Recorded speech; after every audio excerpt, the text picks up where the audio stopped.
When the true leader speaks, things happen. There's a couple of myths in many organizations about this idea of communication. The first myth is this, that we need more communication, more information in the organization. We really don't. In most of our organizations, we have too much information. We have actually too much communication. What we need is more meaning. What we need is more purpose. The second myth is around communication as a leadership competency. Many of us think about leadership communication as a competency like strategic thinking or project management, innovation, and the like. Think of it as an important competency, but a competency nonetheless. In fact, it's not a competency. Most organizations put it in their top 2 or 3 competencies because they see its importance. But leadership communication is not a competency. It is your leadership. Everything you do as a leader is manifest through your communication. It is simply that important. Leadership and communication are synonymous. Now, management communication is fundamentally different. It's important, but fundamentally different.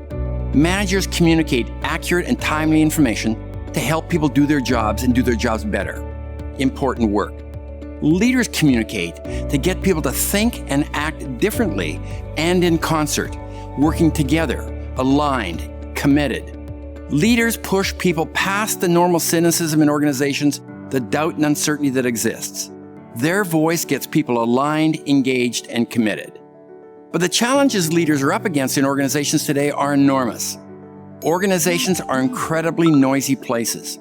Think about all the messages that are flying around organizations. So how can one voice, the leader's voice, your voice, be heard above the din of the crowd? It's not just about having good presentation skills. You know the skills: eye contact, modulating your voice, pacing your message, knowing your audience, tell them what you're going to tell them, and tell them what you told them. These are all important skills, but not what it takes to be an effective leadership communicator.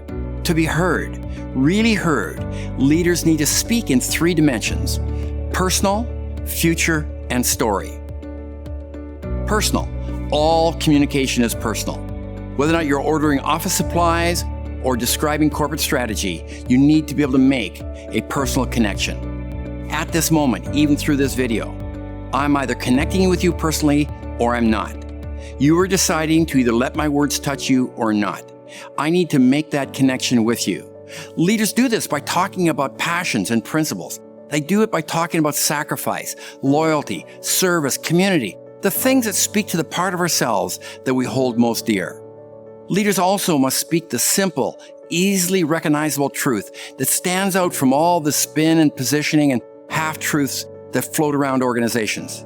People are listening for that truth teller, and they'll make a personal connection with the person they believe is telling them the truth. The second dimension is the dimension of the future.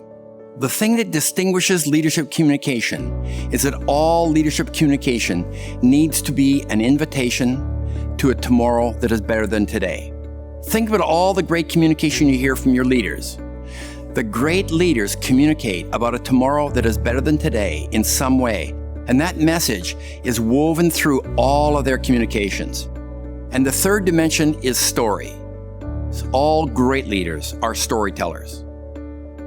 Storytelling is the oldest form of communication and continues to be the most important form today. Neuroscientists agree upon one thing. They agree that we listen, think, and organize our minds in stories. We cannot change until we have a new story to replace an existing one. The leader's job is to help us create a new, bigger story, both for us and for our organization. Many leaders simply try to create a grand story for their organizations, but this often falls on deaf ears. The leaders who really have an impact are those that create big stories, but big stories in which every one of us have a starring role.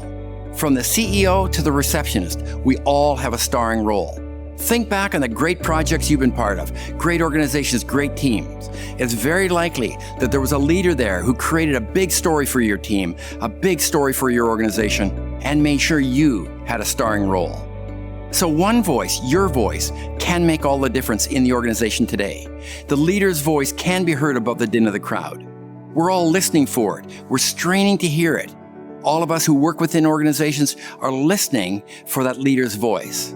When the leader speaks, something inside us moves. It resonates with our deepest hopes and aspirations.